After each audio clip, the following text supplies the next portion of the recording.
ल हेर्नुस् त हामी भेरिएबल पढ्दैछौँ। भेरिएबल भनेको के हो? Name given to a memory location in a programme.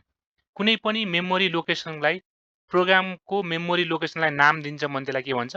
Variable भन्छ। अनि अर्को के भनेको छ? भेरिएबलको भ्यालुहरू के हुन्छ भनेको छ? चेन्ज हुन्छ भनेको छ।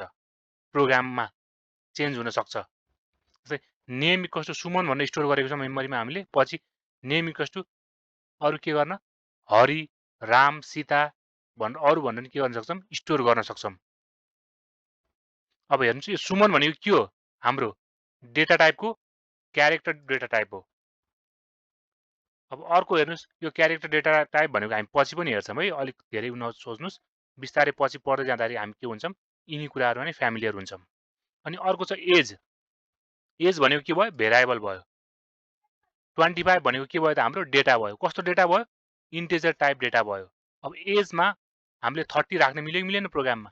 मिल्यो। किन? भेरिएबलको भ्यालु चेन्ज भइरहेको छ भनेको छ। अनि अर्को छ कस्ट। कस्ट इक्वल्स टु 100.55 छ। अब यो हाम्रो भेरिएबल भयो। यो 100.55 भनेको डेटा टाइप। कस्तो खालको data type? Float data type.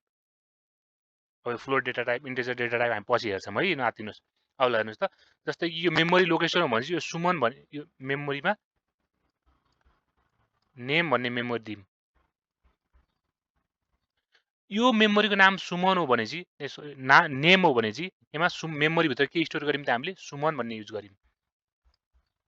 अथवा सुमन भन्नेलाई सेभ गरिम। Age equals to 25, cost equals to 100.55 भयो। अब हेर्नुस् त यो सुमन भन्ने इरेज गरेर हामीले सुमनको ठाउँमा अरु कुरा युज गर्न मिल्छ कि मिल्दैन? मेमोरी भित्र मेमोरीको नाम चेन्ज हुन्छ त? हुँदैन। मेमोरी भित्रको भ्यालु मात्रै चेन्ज हुन्छ। हो, सिमिलरली प्रोग्राममा पनि यही नै हो। भेरिएबलको भ्यालु चेन्ज हुनुको कारण के हो? भेरिएबल भनेको चाहिँ मेमोरीको नाम दिनु हो। हामीले के गरिम? यो बक्सको मेमोरीको नाम हामीले नेम भनेर दिम। यसको हामीले के दिम? यो मेमोरीको एज भनेर दिम। यो मेमोरीको हामीले कस्ट भनेर दिम यो मेमोरीको। ल हेर्नुस् त। अब मेमोरीको भित्रको भ्यालुहरु हामीले चेन्ज गर्दै गर्दा मेमोरीको नेम चेन्ज हुन्छ त? हुँदैन। ल हेर्नुस् त। अब रुल्स फर आइडेन्टिफायर। आइडेन्टिफायर भनेको के हो? आइडेन्टिफायर भनेको नेम दिने तरिका हो भेरिएबललाई। भेरिएबल भनेको नेम भइहाल्यो।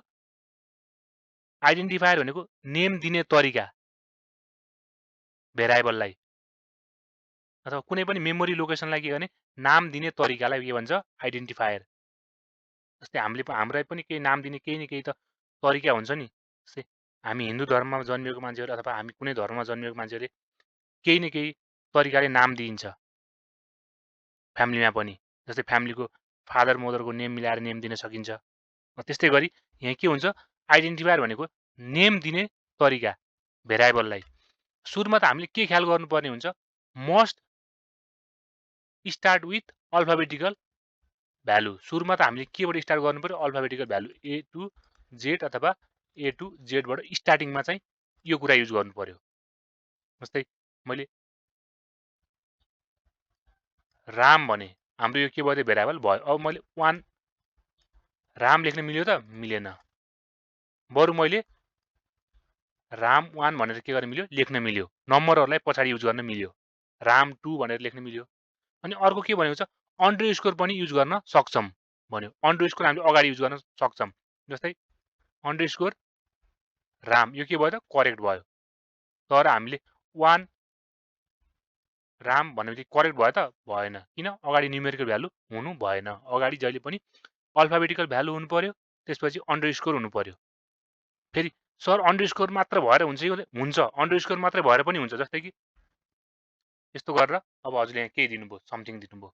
यो पनि के भयो? भ्यालिड भयो। अनि अगाडि हामीले अरु पछाडी चाहिँ न्युमेरिकल भ्यालुहरु के गर्नु पर्यो? पछाडी दिनु पर्यो। अगाडि दिन भएन। अनि अर्को के भन्ने हुन्छ?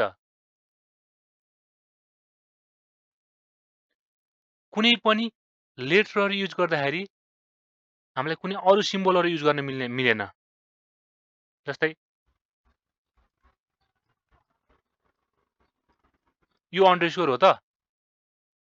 हो कि होइन ल भन्नुस् त? होइन। अन्डरस्कोर भनेको के भयो त? यो चाहिँ इन्करेक्ट भयो, अरू सिम्बल लगेन, तर यो के भयो त अन्डरस्कोर युज गरेपछि करेक्ट भयो। सेम कुरा हो नि, हेर्नु त, हो कि होइन? हो, त्यो भएर यो कुरा नि के गर्नु पर्यो, बुझ्नु पर्यो तपाईँहरूले। अनि अर्को छ नो स्पेस एलाउडेड, कुनै पनि स्पेस हुनु भएन बिचमा, जस्तै राम हरि, ल हेर्नुहोस् त्यहाँ बिचमा के भयो, स्पेस भयो, यो भ्यालिड भयो त भएन, तर के भयो त यो के भयो, भ्यालिड भयो, राम हरि एकै ठाउँमा अट्याच भएर आयो। अथवा यस्तो भयो नि हुन्थ्यो है, फेरि राम अन्डरस्कोर हरि यो भयो भने के हुन्थ्यो, भ्यालिड हुन्थ्यो। अनि अर्को हुन्छ, ल हेर्नुहोस् त, can not be a Python keyword, पाइथनमा किवर्डहरू हुन्छन्, किवर्डहरूले हामी पढ्छौँ पछाडि, किवर्डहरू नि के गर्न मिल्दैन, भेरिएबलको नाम दिन मिल्दैन, किन भन्दाखेरि यसलाई अलरेडी नै के गरेको हुन्छ, डिफाइन गरेको हुन्छ।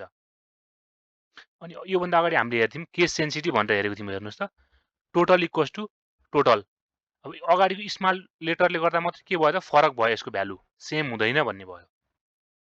अनि अर्को के भनेको छ, length of the identifier is unlimited, जति लामो नि हुनसक्छ, जति लामो नि हुनसक्छ, तर के हुनु पर्यो, रिडेबल हुन सक्नु पर्यो।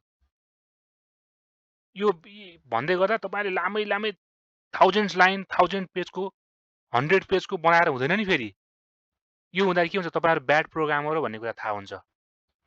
किन भन्दाखेरि अहिले हामीले गर्दै गर्दा कोड पछि गएर अरू प्रोग्रामरहरूले के गर्नुपर्ने हुन्छ, त्योलाई भर्जनहरू चेन्ज गर्नु पर्यो भने प्रोग्रामको के गर्नुपर्ने हुन्छ, हेर्नुपर्ने हुन्छ कोड, त्यतिखेर इजिली अन्डरस्ट्यान्ड गर्न सक्नु पर्यो अरू प्रोग्रामरले पनि, त्यस्तो खालको के गर्नु पर्यो, आइडेन्टिफायर बनाउनु पर्यो।